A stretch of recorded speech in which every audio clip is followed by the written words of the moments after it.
नमस्कार, आप देख रहे हैं लाइव टीवी समाचार और मैं हूं नेहा आपके साथ। आइए रुक करते हैं आज के बुलेटिन की ओर।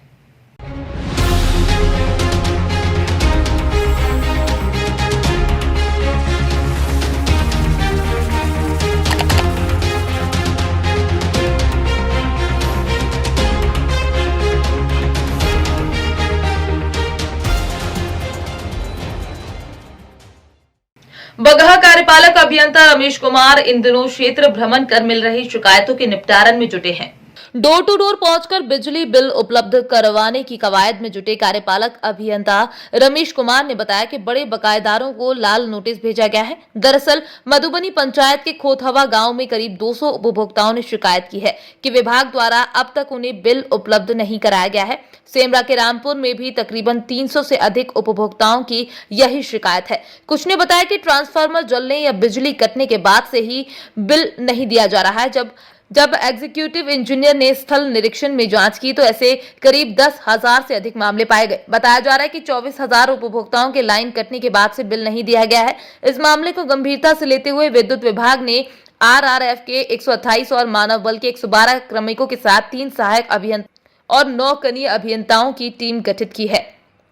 यही वजह है कि विद्युत विभाग की ओर से उपभोक्ताओं से अपील की जा रही है कि शीघ्र ही बिल विपत्र सुधार करवाकर अपने भुगतान जमा कर दें, वरना बिजली कनेक्शन काटने के अलावा केस दर्ज किया जाएगा। भ्रमण के दौरान और समीक्षा वगैरह मीटिंग हम लोग किए हैं तो उसमें ज्ञात हुआ है कि बहुत सारे उपभोक्ताओं का फर्स्ट बिल जनरेट नहीं हुआ है और कुछ ऐसे भी उपभोक्ता हैं जिनका फर्स्ट बिल जनरेट तो हुआ है लेकिन कई महीनों से उनको बिजली बिल नहीं आ रही है। तो उसको लेके हम लोगों ने स्थल निरीक्षण करवा रहे हैं, सर्वे का कार्य करवा रहे हैं। हमारे 112 RRF कर्मी और 128 मानव बल पूरे प्रमंडल में सर्वे का कार्य कर रहे हैं।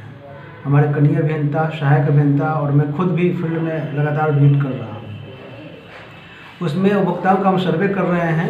उनको यदि फर्स्ट बिल नहीं बना है तो फर्स्ट बिल बनवा रहे हैं। यदि मीटर सही है और मीटर डिफेक्टिव पर बिल निर्गत हुआ है कतिपय कारणों से तो उसका ओके रीडिंग पे बिल निर्गत करवा दे रहे हैं।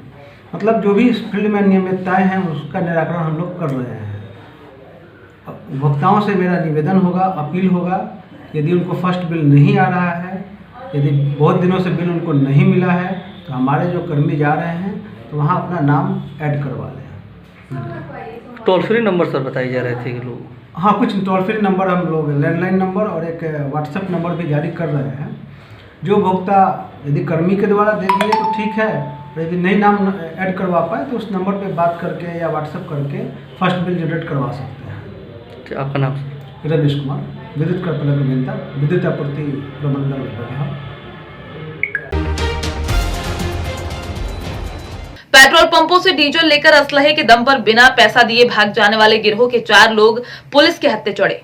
सोनभद्र रॉबर्ट्सगंज थाना क्षेत्र अंतर्गत विभिन्न पेट्रोल पंपों से डीजल भरवाकर बिना पैसे दिए असलहा दिखाकर वाहन लेकर भाग जाने वाले गिरोह के 4 सदस्यों को कोतवाली पुलिस ने आज मुठभेड़ के बाद गिरफ्तार किया है। एडिशनल एसपी विनोद कुमार ने कोतवाली रॉबर्ट्सगंज में प्रेस कॉन्फ्रेंस कर पकड़े गए बदमाशों व कब्जे से जिंदा कारतूस, असलहा, चाकू, बोलेरो गाड़ी व एक कंटेनर से 20 लीटर डीजल बरामद किया है। एएसपी विनोद कुमार ने बताया कि मुखबिर से सूचना मिली थी कि डीजल चोरी किए हुए व्यक्ति हिंदुआरी ओवरब्रिज के नीचे हिनोता जाने वाले मार्ग पर डीजल लेकर कहीं बेचने की फिराक में है। सूचना पर कोतवाली प्रभारी निरीक्षक सत्यनारायण मिश्रा के नेतृत्व में पुलिस बल के साथ हिंदुआरी पहुंचकर ओवरब्रिज के नीचे किनारे सर्विस लेन की तरफ खड़ी एक बोलेरो को घेराबंदी कर पकड़ने का प्रयास किया, जिस पर पुलिस की आहट महसूस कर गाड़ी में बैठे व्यक्ति हिनोता गांव की तरफ भागने लगे। पुलिस द्वारा पीछा करने पर एक व्यक्ति ने पुलिस बल पर लक्ष्य साधकर जान से मारने की नियत से फायर किया, लेकिन पुलिस की सक्रियता से सभी बाल बाल बच गए, जिसके बाद पुलिस ने आवश्यक बल प्रयोग कर चारों अभियुक्तों को गिरफ्तार कर लिया।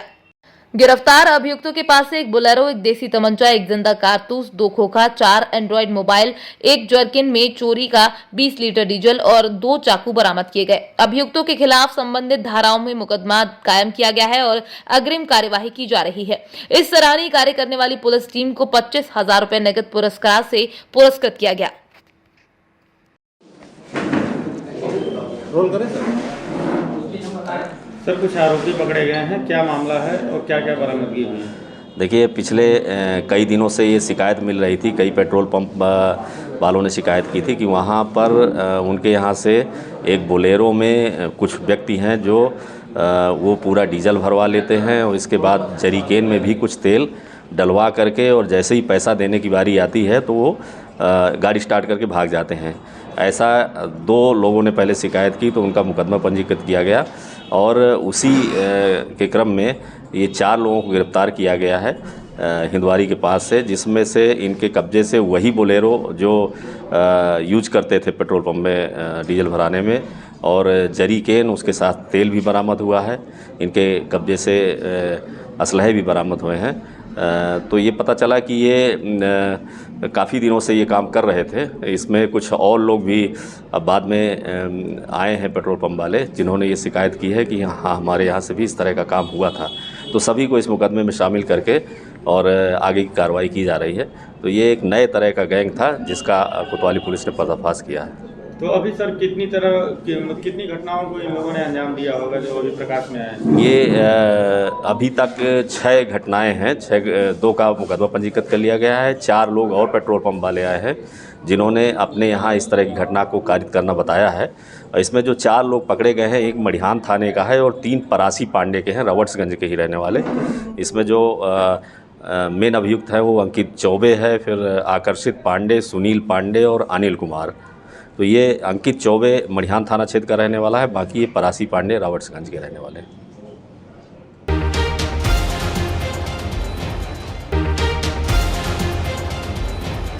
महाराजगंज जनपद के ठूठीबारी कस्बे में एसएसबी पुलिस और ड्रग्स विभाग ने छापेमारी कर भारी मात्रा में अवैध नशीली दवाएं बरामद की। मल्हारगंज जनपद के भारत नेपाल सीमा के समीप ठूठीबारी कस्बे में पुलिस, एसएसबी एवं ड्रग्स विभाग ने नशीली दवाओं के अवैध कारोबारियों के कई ठिकानों पर संयुक्त छापेमारी कर भारी मात्रा में अवैध नशीली दवाएं, रैपर और शीशी के साथ 4 लोगों को गिरफ्तार किया है। बरामद दवाएं नशे के इस्तेमाल के लिए अवैध रूप से बेची जाती थी। वहीं पुलिस व अन्य सुरक्षा एजेंसियों अभियुक्तों से पूछताछ कर जांच में पुलिस जुट गई है। छापेमारी के दौरान मुख्य अभियुक्त फरार हो गया, जिसकी खोजबीन में पुलिस जुटी हुई है। सुरक्षा एजेंसियों को सूचना मिली थी कि भारत नेपाल सीमा के समीप अवैध नशीली दवाओं का एक बड़ा कारोबार चलाया जा रहा है, जो आसपास के क्षेत्रों सहित नेपाल में अवैध रूप से नशीली दवाएं सप्लाई करते हैं। इसी सूचना के आधार पर एसडीएम के नेतृत्व में पुलिस, एसएसबी एवं ड्रग्स विभाग ने एक साथ कई ठिकानों पर संयुक्त छापेमारी की, जिसमें हजारों की संख्या में कैप्सूल, टैबलेट और सिरप बरामद हुए जो नशे के लिए इस्तेमाल किए जाते थे। पुलिस ने छापेमारी के दौरान मौके से 4 लोगों को गिरफ्तार किया, जबकि एक मुख्य अभियुक्त मौके से फरार हो गया। घटना का खुलासा करते हुए पुलिस ने बताया कि विधानसभा चुनाव के मद्देनजर सभी एजेंसियां अवैध शराब और मादक पदार्थों के खिलाफ अभियान में जुटी हुई थी। इसी दौरान सूचना मिली ठूठीबारी क्षेत्र के कई ठिकानों से अवैध नशीली दवाओं का कारोबार हो रहा है। इसी सूचना के आधार पर छापेमारी की गई, जिसमें भारी मात्रा में अवैध नशीली दवाएं बरामद की गई है। मौके से 4 लोगों को गिरफ्तार किया गया, जबकि एक अभियुक्त फरार हो गया, जिसकी तलाश की जा रही है। बरामद हुआ है और क्या कार्रवाई की गई है अभी तक? ये देखिए, आगामी विधानसभा चुनाव के दृष्टिगत अवैध शराब एवं मादक पदार्थों की तस्करी पर थाना पुलिस, एसएसबी या अन्य एजेंसियों के द्वारा लगातार कार्रवाई करी जा रही थी। इसी कार्रवाई के क्रम में कल SDM Nichlaul, CO Nichlaul, SSB, drug inspector और ठूठीबारी पुलिस के द्वारा यहाँ पर रेड करी गई, जो अवैध नशीली दवाओं का कारोबार कर रहे थे। तो भारी मात्रा में नशीली दवाएं पकड़ी गई हैं। इसमें 4 आदमियों की गिरफ्तारी करी गई है।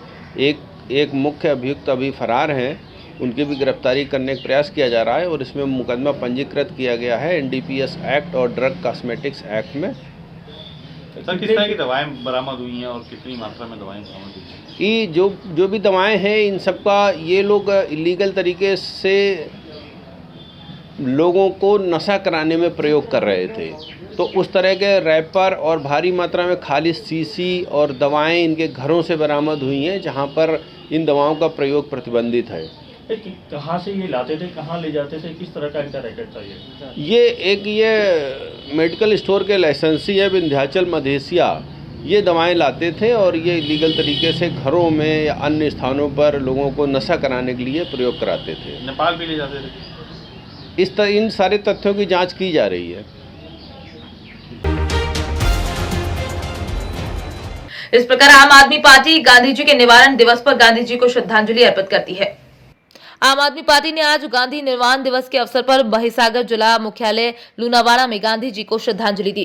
गांधी निर्वाण दिवस पर आम आदमी पार्टी लूनावाड़ा जिले के महिसागर में गांधी कुटीर में आम आदमी पार्टी और फुवारा चौक पर महात्मा गांधी जी की प्रतिमा बढ़ई की पोशाक पहने और गांधी जी तुम अमर रहो का नारा लगाते हुए और गांधी जी को श्रद्धांजलि देते हुए पार्टी द्वारा गांधी जी बापू दिवस मनाया गया। इस अवसर पर महिसागर जिला आम आदमी पार्टी के अध्यक्ष प्रशांत भाई गुर्जर, जिला महासचिव हिरेन भाई श्रीमाली, लूनावाड़ा तालुका अध्यक्ष नटवर सिंह सोलंकी और पार्टी कार्यकर्ता उपस्थित रहे। નમસ્કાર મિત્રો, આજ રોજ 30 જાન્યુઆરીના રોજ મહાત્મા ગાંધીનો જ્યારે નિર્વાણ દિન છે ત્યારે મહીસાગર જિલ્લાના આમ આદમી પાર્ટીના પદાધિકારીઓ દ્વારા અહીંયા લુણાવાડા નગરપાલિકાના વિસ્તારમાં આવેલું ગાંધી કુટીર ખાતે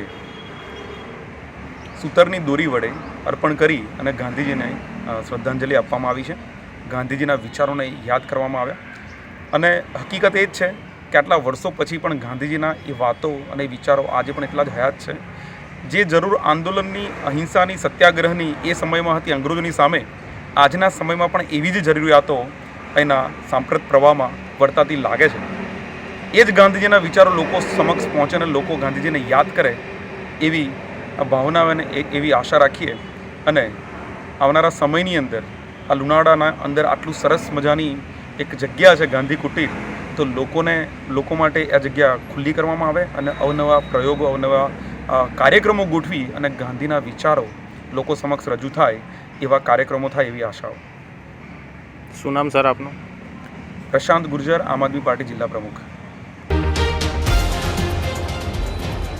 बांदा कमासिन थाना के अभी आए हुए नए सिपाही लेते हैं एंट्री फीस। पहाड़ी कमासिन मध्य सीमा से बहती बागे नदी का सीना चीरकर रात दिन खनन कराया जा रहा है। आचार संहिता लगते ही एक बार बालू माफिया फिर सक्रिय हो गए हैं। रात में दिन में बेधड़क खनन कर रहे हैं और बांदा जिले के जिम्मेदार अधिकारियों की आंखों में काली पट्टी बंधी हुई है। उन लोगों को बालू खनन दिख ही नहीं रहा है। पहाड़ी यशों बांदा जिला के जिम्मेदार अधिकारी अब चित्रकूट के जिम्मेदार अधिकारियों को फोन लगाओ तो फोन नहीं उठाते। कभी कभार फोन उठ गया तो बदतमीजी से बात करते हैं। ये है योगी बाबा महाराज की पुलिस जो 3000 प्रति ट्रैक्टर एंट्री फीस जमा कराकर रात दिन खनन करा रही है। कमासिन पहाड़ी पुलिस की मिलीभगत से रात दिन बड़े बड़े नाव से नदी के किनारे माल जमा कर बालू को ट्रैक्टर में भरकर मोटी रकम पर बेच दे जा रही है। ये हाल चाल रहे हैं कमासिन में और बांदा जिला के जिम्मेदार अधिकारियों को सब जानकारी होने के बावजूद खनन माफियाओं पर कुछ कार्यवाही नहीं कर रहे हैं और खबर लगने वाले पत्रकारों को डराया धमकाया जाता है। क्या आप लोग ज्यादा पत्रकारिता करोगे तो आपके खिलाफ मुकदमा लिख दिया जाएगा। ये हाल चल रहे हैं बांदा चित्रकूट के थानों में। बांदा चित्रकूट की जनता अधिकारियों से पूछना चाहती है, बालू खनन के वर्चस्व में अक्सर घाटों में बंदूकें चलती रहती, कोई बड़ी घटना घट गई तो ये घटना के जिम्मेदार कौन होगा? कमासिन पुलिस या पहाड़ी पुलिस? ये बांदा जिले के जिम्मेदार अधिकारी, बांदा डीएम महोदय, बांदा जिला के कप्तान महोदय, खनन अधिकारी महोदय, बालू अवैध खनन जल्द से जल्द बंद कराएं, नहीं तो बहुत ही जल्द बालू के वर्चस्व में बड़ी घटना भी घट सकती है। भाजपा नेता विनोद शुक्ला कटरा विधानसभा से टिकट न मिलने से नाराज होकर सभी पदों से इस्तीफा दिए। निर्दलीय व बसपा या कांग्रेस पार्टी से चुनाव लड़ सकते हैं। खबर गोंडा जनपद से है, जहां पर कटरा विधानसभा क्षेत्र से भाजपा टिकट से चुनाव लड़ने की तैयारी कर रहे विनोद शुक्ला को टिकट नहीं मिला। आज शर्मा होटल में किए प्रेस वार्ता उन्होंने कहा कि कटरा की जनता की पुकार है कि विनोद शुक्ला चुनाव लड़े, इसलिए जनता जनार्दन से राय लेकर हम चुनाव मैदान में उतर रहे हैं। मीडिया के लोगों ने पूछा किस पार्टी से आप चुनाव लड़ेंगे। उन्होंने कहा कि जनता तय करेगी। कयास लगाया जा रहा है कि बसपा से चुनाव लड़ सकते हैं या कांग्रेस से, नहीं तो निर्दलीय भाजपा के सभी पद से। उन्होंने आज इस्तीफा देने का ऐलान किया। भाजपा पार्टी छोड़ दी। कटरा विधानसभा के वर्तमान भाजपा विधायक क्षेत्र में कोई काम नहीं किए, लगाए गए गंभीर आरोप। गोंडा भाजपा बड़े नेता मेरे भाजपा से टिकट कटवा दिए हैं। विनोद शुक्ला से मीडिया के लोग सवाल पूछे कि किस बड़े नेता ने टिकट कटवा दिया है। उनका नाम तो उन्होंने नहीं बताया, कहा मीडिया के लोग जानते हैं। पत्रकार मित्रों, सभी भाइयों, इलेक्ट्रॉनिक मीडिया के मेरे साथियों, अखबारों के मेरे बंधु और जो न्यूज़ पोर्टल्स पे चलाते हैं वो सभी मेरे मित्र, सभी भाइयों को आपके इस भाई विनोद कुमार शुक्ला का प्रणाम स्वीकार हो। बहुत बहुत धन्यवाद आप सभी को। मुझ जैसे बहुत ही कमज़ोर और बहुत ही नीचे तबके का एक कार्यकर्ता, उसको आप लोगों ने सम्मान दिया। आप सभी न्यूज़ चैनल के मेरे मित्र, मेरे बंधु यहाँ पर आए हैं, आप सबको तहे दिल से मेरा धन्यवाद, मेरी शुक्रिया। आज ये प्रेस कॉन्फ्रेंस इसलिए करना पड़ रहा है कि विगत 8 वर्षों से सक्रिय रूप से और विगत भारतीय जनता पार्टी का एक सिपाही रहा हूँ। भारतीय जनता पार्टी चाहे 2017 का चुनाव रहा हो, उसके पहले भी जब हमारे कटरा बाजार विधानसभा क्षेत्र में भारतीय जनता पार्टी का झंडा उठाकर कोई नहीं चल रहा था, माननीय विधायक जी अपने घर में आराम कर रहे थे, उस समय भी पूरे कटरा बाजार विधानसभा में चाहे वॉल राइटिंग हो, चाहे पोस्टर्स हो, चाहे बैनर्स हो, भारतीय जनता पार्टी का प्रचार प्रसार का जो कार्य था निरंतर 2017 के पहले 3 साल मैंने किया। उसके बाद भी 2017 में मुझे अवसर नहीं मिला, मुझे कोई खेद नहीं थी। मैं सक्रिय राजनीति में उस समय मेरे 3 साढ़े 3 वर्ष ही हुए थे और मुझे लगा कि अगली बार अवसर मिलेगा। अवसर मिलने का अर्थ ये नहीं था कि किसी को काट के ही अवसर देना है, किसी को राजनीति से हटा करके। राजनीति में जब एक कार्यकर्ता जुड़ता है तो उसको लगता है कि मेरे ऊपर जो कार्यकर्ता है वो और आगे जाएगा और मैं उसके स्थान तक पहुंचूंगा। ऐसे करके क्रमशः मेरी उन्नति, मेरी प्रगति होगी उस पदों पर। उसी लालच, उसी लालसा से किसी भी राजनीतिक दल में कोई भी कार्यकर्ता जुड़ता है, चाहे आज भारतीय जनता पार्टी हो या कोई दूसरा दल हो, सभी कार्यकर्ता यही सोच कर जुड़ते हैं। हमारे इस गोंडा जनपद में एक सीटों पे 40-40, 30-30 वर्षों से अगर एक ही व्यक्ति बैठेगा तो कार्यकर्ता फिर क्या करे? केवल दरी बिछाएगा। कार्यकर्ता के लिए और क्या बचा है जीवन में? कार्यकर्ता केवल दरी बिछाए, जब संघर्षों का समय हो तो लाठी खाए और जब मलाई खाने का समय हो तब विधायक लोग अपने क्षेत्रों में काम न करते हुए वहां पर केवल और केवल सरकार की बदनामी कराने का काम करें। उस समय भी 2017 के बाद मुझे टिकट नहीं मिला। मैं सक्रिय रूप से पार्टी के कार्यों में लगा रहा, मन लगा करके लगा रहा, चुनाव में लगा रहा। 2017 में मैं उस समय अभी के कैबिनेट मंत्री रहे कानून मंत्री ब्रजेश पाठक जी के लखनऊ मध्य विधानसभा का चुनाव में देख रहा था। अभी 2016 में 2021 में जो चुनाव, उस चुनाव में मैं सक्रिय रहा पश्चिम बंगाल में के जिम्मेदारियों को देखते हुए। काफ़ी वहाँ हम लोगों को प्रताड़ना झेलनी पड़ रही है क्योंकि मेरा व्यवसाय वहाँ पर है। आज भारतीय जनता पार्टी का सिपाही होने के नाते वहाँ पर मेरे फैक्ट्री की कनेक्शंस काट दी जाती है, मेरे फैक्ट्री में काम करने आने वाले वर्करों को काम नहीं करने दिया जाता। बहुत तकलीफें वहाँ झेलनी पड़ रही, लेकिन फिर भी भारतीय जनता पार्टी का एक सिपाही होने के नाते मैं था। मेरी टिकट लगभग फाइनल थी। बड़े नेताओं से मेरी बात हुई दिल्ली से, उन्होंने कहा विनोद तुमको चुनाव लड़ना है। चुनाव की तैयारियां चल रही थी, सारी चीज़ें थी। आप सब भी पत्रकार बंधुओं को पता होगा, माननीय विधायक जी को कर्नैलगंज शिफ्ट करने की बात हो रही थी। कर्नैलगंज का सीट खाली हो रहा था। अगर उनको कर्नैलगंज शिफ्ट करते तो क्या दिक्कत थी? कटरा बाजार विधानसभा में राजनीति कहती है जिसकी जितनी हिस्सेदारी उसकी इतनी भागीदारी। मैं भी भाजपा कार्यालय में बैठता हूं, मैं भी उसका एक छोटा पदाधिकारी हूं। जब कभी बात होती है तो कहते हैं कि फला जाति के 40,000 वोट वहां है तो उसकी दावेदारी है, उसको देना चाहिए। तो क्या ब्राह्मणों की दावेदारी कटरा बाजार विधानसभा सीट पर नहीं बनती है क्या? जहाँ 1,40,000 के करीब ब्राह्मण हैं। कोई जातिवादी विषय में नहीं कह रहा हूँ, मुझे चाहने वाले सभी जातियों के लोग हैं, सभी वर्गों के लोग हैं। मैं केवल एक राजनीति में हिस्सेदारी होती है। हर कोई यहाँ बैठा हुआ मेरा पत्रकार भाई सभी किसी न किसी जाति से बिलोंग करता है। हर कोई चाहता है कि अगर मेरी यहाँ हिस्सेदारी ज़्यादा है तो मेरा ये सीट होना चाहिए। जिसकी हिस्सेदारी कम है वो कभी आगे आके ये नहीं कहता है, वो कहता है दूसरे का समर्थन करता, नहीं तुम्हारी हिस्सेदारी ज़्यादा है, तुम्हारा होना चाहिए। हिस्सेदारी या वो सीट किसी एक जाति का होने का अर्थ ये नहीं होता है कि विधायक एक जाति का होता है। जब कोई व्यक्ति किसी संविधान के पद पर बैठ जाता है तो वो उस क्षेत्र के रहने वाले प्रत्येक समस्त जनता का होता है। आज गोंडा जनपद का अगर आकलन करें तो गोंडा जनपद में 7 विधानसभा की सीटें, 2 लोकसभा की सीटें, 1 जिला पंचायत अध्यक्ष की सीटें, संवैधानिक इस जनपद में 10 सीटें हैं। 10 सीटों में अब कुछ दिन पहले अभी हमारे यहाँ 3 विधायक जो है क्षत्रिय समाज से, 2 ब्राह्मण समाज से, 1 पिछड़ी समाज से, 1 अनुसूचित समाज से, 2 सांसद हैं, दोनों के दोनों क्षत्रिय समाज से हैं। कभी ब्राह्मण समाज ने उसको अवहेलना नहीं की, हमेशा साथ दिया है। कभी भी जातियों के नाम पर वोट नहीं पड़े हमारे इस गोंडा जनपद में। हमारे इस गोंडा जनपद में हमेशा वोट पड़े हैं पार्टियों के नाम पर। लेकिन क्या हमारा हक नहीं होता है कि संविधान के 5 बड़े पद आपके पास है और 2 पद मेरे पास है, जब 1 पद बढ़ने की बात आई तो वहां पर जातियों का नाम इन्हीं बड़े नेताओं ने उठाया, गोंडा के बड़े नेताओं ने, कि कैसे एक राजपूत का टिकट कट के एक ब्राह्मण को मिल जाएगा। मेरा किसी जाति का टिकट काटने का विषय नहीं था। गोंडा जनपद में रहने वाले, गोंडा के समस्त विधानसभा में रहने वाले मेरे भाइयों से, मेरे अग्रजों, आप पत्रकार बंधुओं से अनुरोध है कि अगर आपको लगता है कि कटरा में मैं गरीबों की आवाज, कटरा में ऐसे व्यक्ति का आवाज बन रहा हूं, इस गोंडा जनपद में ऐसे व्यक्तियों का आवाज बन रहा हूं जो किसी बड़े नेता का चरण वंदन नहीं करके केवल जनता की सेवा करके अगर नेता बनना चाहता है और समाज के लिए कुछ करना चाहता है, तो आप सब भाई मेरा साथ दीजिए, मेरा सहयोग दीजिए। आप सबके साथ और सहयोग से मैं इस कटरा की नहीं, इस गोंडा जनपद की राजनीति को एक नया आयाम दूंगा। लेकिन आप सबका साथ चाहिए, समस्त कटरा वासियों का साथ चाहिए, समस्त गोंडा जनपद वासियों का साथ चाहिए, मुझे समस्त बिरादरी का साथ चाहिए, समस्त जातियों का, समस्त धर्मों का साथ चाहिए। पार्टियां तय करेंगी मेरी कटरा के मेरे चाहने वाले, मेरे हित, मेरे मित्र। कटरा के रहने वाले कहते हैं कि विनोद भैया आप जिस चीज से लड़े वही सिंबल है। कटरा से लड़ना चाहूंगा क्योंकि कटरा मेरी जन्मभूमि है, कटरा मेरी कर्मभूमि है। लेकिन कल को अगर मैं विधायक बनता हूं तो केवल कटरा के लोगों की सेवा नहीं करूंगा, मैं कटरा से निकल करके इस गोंडा जनपद के रहने वाले हर युवा, हर मजलूम, हर शोषित, हर वंचितों की सेवा करूंगा। इसी प्रतिज्ञा के साथ में, इसी प्रण के साथ में राजनीति में आया। बीजेपी से नेताओं से मेरी बात हो रही, मैंने समय मांगा था कि मिल करके इस्तीफा दूं, उन्होंने समय नहीं दिया है, तो मेल के द्वारा मैं आज अपना इस्तीफा भारतीय जनता पार्टी के समस्त पदों से दूंगा। है गरीबों का, गरीबी की अगर बात करें तो गरीबी की कोई जाति नहीं होती है। ब्राह्मण भी गरीब है, राजपूत भी गरीब है, पिछड़े और अनुसूचित जाति भी गरीब है।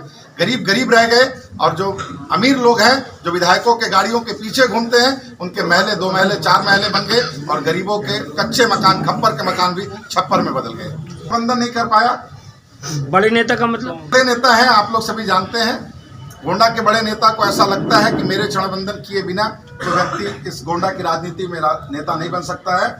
तो नेता बनने का अर्थ केवल विधानसभा या लोकसभा के चुनाव का टिकट पाना नहीं है और जीतना नहीं है। नेता बनने का अर्थ होता है जिसको समाज अनुसरण करता हो, जिसको गोंडा जनपद में रहने वाले या उस स्थान में रहने वाले लोग उसकी बातों को सुनते हो, उसकी बातों को गंभीरता से लेते हैं, वही नेता है। हम लोग की जनता तो लगातार मुझे कह रही है कि आप जिस पार्टी से, जिस रूप से आए, मैं आपका साथ दूंगा।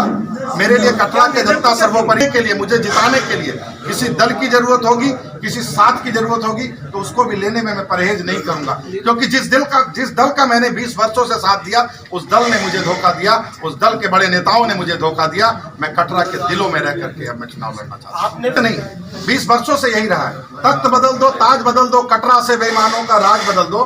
कटरा में बेईमान कौन है?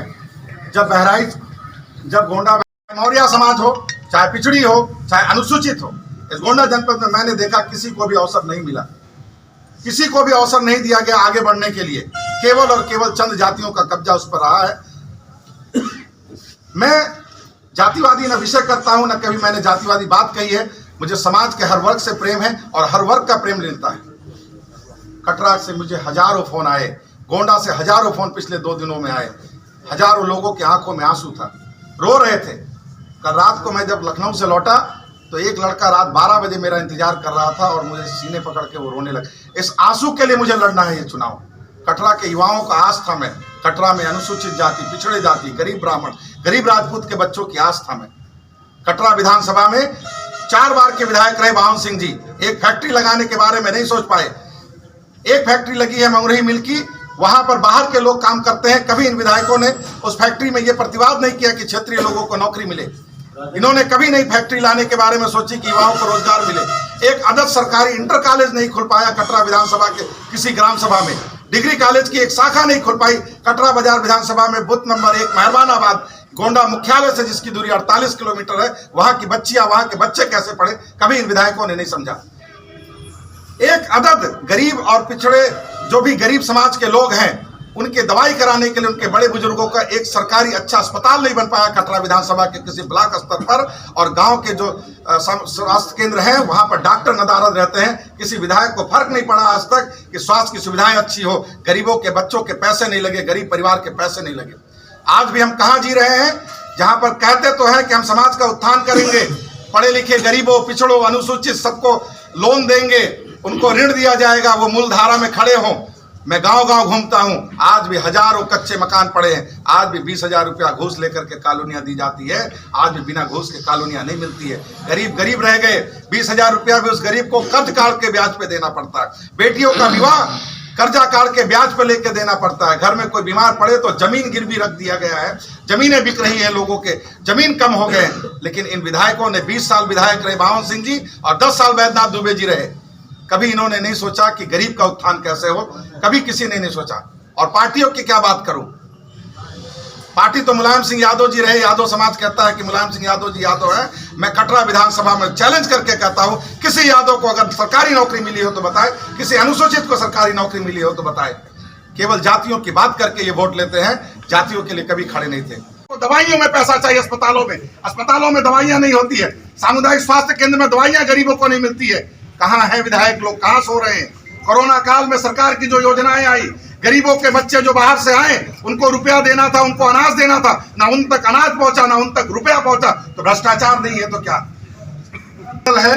कटरा की जनता जिस रूप में कह दे, मैं उस रूप में चुनाव लड़ूंगा। मैं अपने लिए चुनाव नहीं लड़ूंगा, मैं उन नेताओं को यह बताने के लिए चुनाव लड़ूंगा कि कटरा विधानसभा आपके टिकट की मोहताज नहीं है, कटरा विधानसभा आपके आशीर्वाद का मोहताज नहीं है। अगर आपका कटरा में दखल है तो याद रखिएगा, समय हमारा भी आएगा, उस समय दखल हमारा भी रहेगा आपके पदों पर। भारतीय जनता पार्टी जो भेजती है, अगर लखनऊ से कुछ चलता है तो रास्ते में गद्दोपुर और परसा में ऐसी भी पड़ती हुए कटरा में जब एंटर करना होता है तो करनैलगंज के बाद पहला चौराहा पड़ता है। पहला चौराहा जो है चौरी चौराहा है, वहां से दाहिने तरफ घूम जाता है विकास, गद्दोपुर में चला जाता है बावन सिंह जी के यहाँ, और परसा महेशी में पहुंच जाता है वैद्यनाथ दुबे जी के यहाँ। विकास वहां से निकल करके बालपुर रामापुर होते हुए, चौरी बालपुर रामापुर होते हुए, आर नगर कोड़िया होते हुए पोखरन शिवाला तक नहीं था।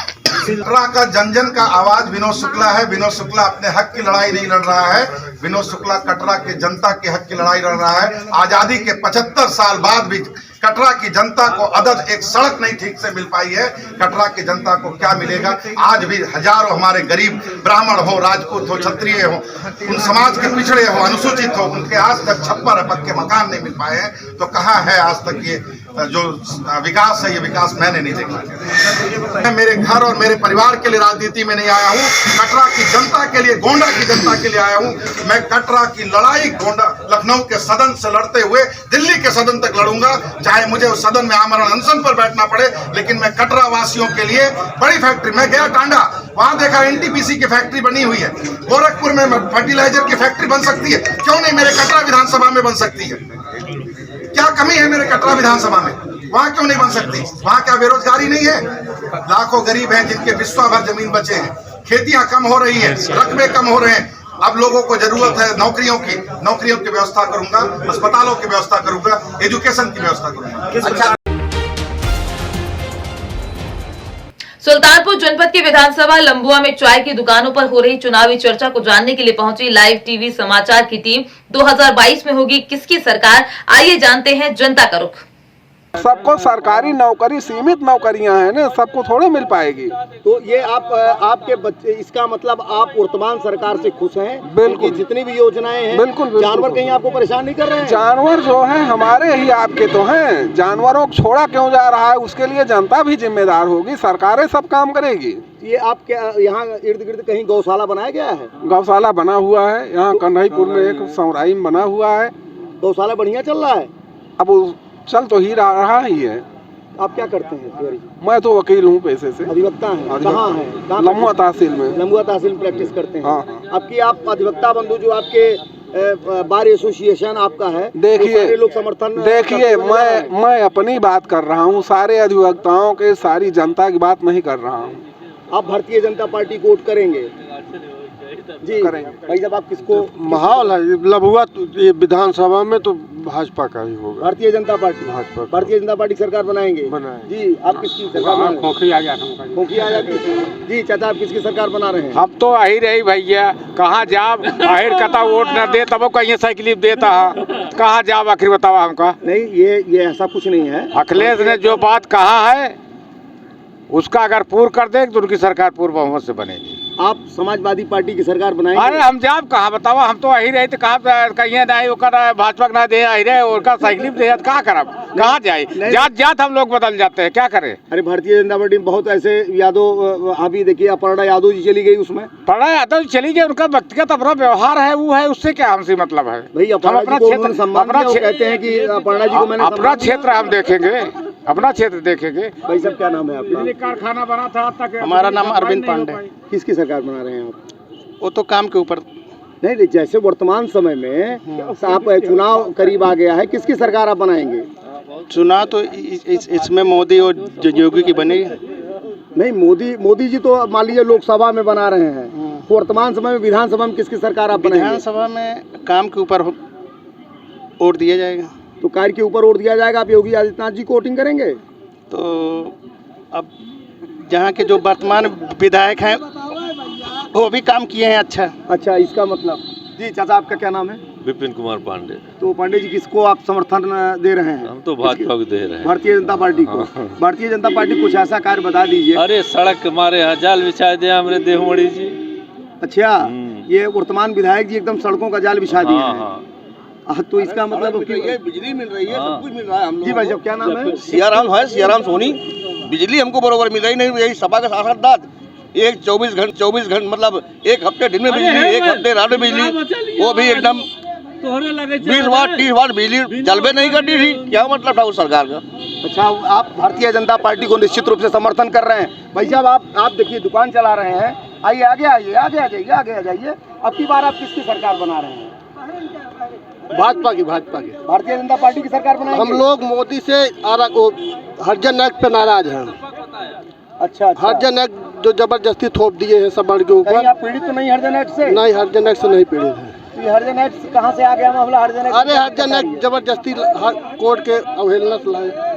ये देखिए, आइए बात करते हैं। चाचा जी बताएं। येला मोहन में कॉलोनी जो ना क्यों खोई नहीं आ पाओ, सब प्रधान काट देता है। नहीं, सरकार आप किसको वोट करेंगे? सरकार तो बीजेपी के ही कमल के फूल दे।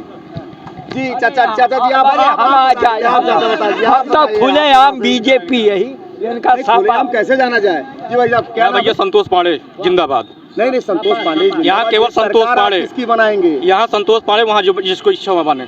संतोष पांडे समर्थन करेंगे? जी खुल। अरे अभी भारतीय जनता पार्टी वाले आरोप लगाए कोई नहीं क्या संतोष है, और यहाँ संतोष चुनाव जीत चुके हैं। संतोष चुनाव जीत चुके हैं 100%। यहाँ लेकिन संख्या ज्यादा दिखाई दे रही है। कोई कुछ भी कहा, संतोष पांडे चुनाव जीत चुके हैं। आपने देखा कि भारतीय जनता पार्टी के ज़्यादा लोग दिखाई दिए। यहाँ लोगों को ना तो जानवरों से कोई नुकसान दिखाई दे रहा है, ना रोजगारी का कोई मतलब है। निश्चित रूप से यहाँ जनता भारतीय जनता पार्टी का समर्थन करती हुई दिखाई दी। लाइव टीवी समाचार से अनिल अग्रही कैमरामैन के साथ जयशंकर दुबे, सुल्तानपुर। नमस्कार दोस्तों, लाइव टीवी समाचार से जयशंकर दुबे। मैं सुल्तानपुर जनपद के लभुआ विधानसभा क्षेत्र में आया हूँ। यहाँ दोमुहा चौराहा है जहाँ पर लोग आते हैं अपने गांव की चर्चाओं के साथ। चुनावी चर्चाएं भी बड़ी तेज दिखाई पड़ती हैं। चुनावी चर्चाओं को करने के लिए लोग बैठे नजर आ रहे हैं और कोई किसी पार्टी का समर्थन करता हुआ नजर आता है, तो कहीं बेरोजगारी का कोई असर डालता नजर आता है, तो कहीं निश्चित रूप से महंगाई भी एक बड़ा मुद्दा होगा। सरकार के लिए एक बड़ा मुद्दा महंगाई भी हो सकता है। आइए देखते हैं कि क्या कहती है जनता कि 2022 में होगी किसकी सरकार। आइए जानते हैं। जी क्या नाम है भाई साहब? राम प्रकाश तिवारी। तिवारी जी, आप यहाँ घूमने टहलने के लिए चौराहे पे इसी आए हैं क्या? जी। तो अब की बार आप किसको वोट दे रहे हैं भाई? किस पार्टी को वोट दे रहे हैं? मैं तो बीजेपी का शुरू से हूँ, आज भी रहूँगा। ये क्या कारण है बीजेपी का? अगर बीजेपी के आप समर्थक हैं जी, तो बीजेपी के क्या कुछ ऐसे कार्य बताएंगे कि 5 वर्षों में जो जनता का हित करती नजर आ रही है, जो योजनाएं? हमारे घर की महिलाएं व पुरुष 1 किलोमीटर तक शौच के लिए जाते थे। जी। आज दिन मैं अपने घर पर इस प्रकार की व्यवस्था बीजेपी ने करा दिया। तो तिवारी जी, अभी लोग बता रहे हैं कि बहुत सारे ऐसे शौचालय बने हैं जी, जिन शौचालय में ऊपर और पत्थर जो है कंडे रखे हुए नजर आते हैं। तो लोग बताते हैं बड़ा कम पैसा सरकार ने दिया। सरकार सहायता देती है ना कि पूरा तो आपका खर्चा वहन करेगी। जी भाई साहब क्या नाम है? सियाराम नाम है? जी। तो आप कहाँ के रहने वाले? बस यही चौराहे के। तो अब की बार आप किसकी सरकार बना रहे हैं? बीजेपी सरकार। बीजेपी सरकार? बीजेपी सरकार के कार्यों से आप खुश हैं? एकदम 100% खुश है। लोग ये बता रहे हैं कि जो गांव में आप किसान हैं, किसान से बिलोंग करते हैं, खेती करते हैं आप? हाँ, खेती भी करते हैं। तो लोग बता रहे हैं कि जो ये जानवर टहल रहे हैं, जानवरों से भारतीय जनता पार्टी को नुकसान पहुंचेगा। जानवर भी तो हमारे ही है, कहाँ जाएंगे? हम हमारी गलती है, उनको काहे छोड़ रहे हैं? भारतीय जनता पार्टी की सरकार बनाते हुए नजर है। जी चाचा, क्या नाम है? राकेश तिवारी नाम। तो तिवारी जी, आप किसकी सरकार बना रहे हैं? किसको वोट कर रहे हैं आप? बस बीजेपी करेंगे और किसको? भारतीय जनता पार्टी को वोट कर रहे हैं। कुछ ऐसे कार्य आप इनके बताइए जो अभी देखिए, रोजगार का एक बड़ा मुद्दा है। अभी आप इलाहाबाद में आपने देखा होगा कि सारे चैनलों पे चलते रहे कि छात्र अपने रोजगार को मांगने जाते हैं, उनको लाठियों से मारा जाता है। ये बताइए, और सरकारें थी तो सारे लोग रोजगार पा गए थे? रोजगार एक सीमित अवसर होता है, सीमित ढंग से सब काम हो रहा है, विकास हो रहा है, हमारी सांस्कृतिक विरासत जो है सुरक्षित हो रही है, और क्या चाहिए हमको? ये आप रोजगार आपके लिए कोई माने नहीं रखता? रोजगार तो है ही, रोजगार करने वालों के लिए है ही। अब इंद्रदेव पांडे। कहाँ घर है आप? यही अभी खुद है। ये अभी आप बड़े क्रोध में दिखाई दे रहे हैं भाई, क्या बात है? क्रोध इसलिए कि नेता लोगों को देखने से रोवर सुलग जाता है। 5 साल बीत जाता है, काम बिल्कुल नहीं करते। ये उत्तर प्रदेश या उम्र होने जा रहा है। हिंदुस्तान तो नेता विहीन नहीं हो सकता ना। नेता तो किसी पार्टी का होगा। वोट देते देते हम लोग थक गए। हमारे लोग वोट नहीं, आप अब की बार वोट किसको करेंगे? किसको वोट किसको देंगे? किस पार्टी को वोट देंगे? अभी तो हमारी समझ में नहीं आ रहा कि हम किसको वोट करें। वोट लेने लायक नहीं भाई, ये करीब आ गया है, अभी 10 दिन बाद। अनिल पांडे से बोला, वो बोले मार्च में लगाऊंगा। देवमन ने कहा कि मैं मुझसे नक्शे के बारे में बात मत करिए। 1 साल पहले संतोष पांडे दिखाई नहीं पड़ते थे यहाँ पे, अगली साल अब फिर आए हैं। किसको किससे क्या कहें? बताइए, क्या ये नल से आप पानी से सबसे ज्यादा पीड़ित? बहुत ज्यादा पीड़ित। वर्तमान सरकार कह रही है कि मैंने घर घर पानी पहुंचा दिया। पहुंचा दे, यहाँ से कहा झूठ बोलो तो ये 14 बच्चे 60 की उम्र होती, झूठ बोले क्या? नहीं, वर्तमान सरकार घर घर पानी नहीं पहुंचाई। आप घर पानी नहीं पहुंचा? मौके देख लीजिए, मौके पे। नहीं, ये टोटी आपके द्वार पे सरकार ने नहीं लगाया क्या? हाँ, कुछ नहीं। वो तो एक नलका पे 10 आदमी भरते हैं, एक लोटा दफीन करने का पानी नहीं मिलता। तो मुख्यमंत्री जी कहते हैं कि मैंने घर घर पानी पहुंचा दिया। घर पहुंचाए। यहाँ तो आप मौका देख लें तो कितने 376 पर फोन कर दो। आप मौका देख लें मौके पे, तब तो पता लगे। आप पानी से ज़्यादा पीड़ित हैं? पानी से पीड़ित हैं। 1 रुपये के चाय पीने का हमारी औकात नहीं है, मांग करके चाय पीता हूँ। बेरोजगार हैं, 2-4-5 हज़ार नहीं है कि बिजनेस कोई खोल दूँ। 1 साल से बैठे हैं, बीमार चल रहा हूँ। एक दवा कर रहा हूँ 1.5 साल से। 1.5 साल से दवा कर रहा हूँ। है आपको? क्या बीमारी है? बीमारी हमारा लीवर खराब हो गया था, खाना नहीं खाते थे। अब तो कुछ खा रहे थे, नहीं खा रहा हूँ, यहाँ नहीं आ पाते थे।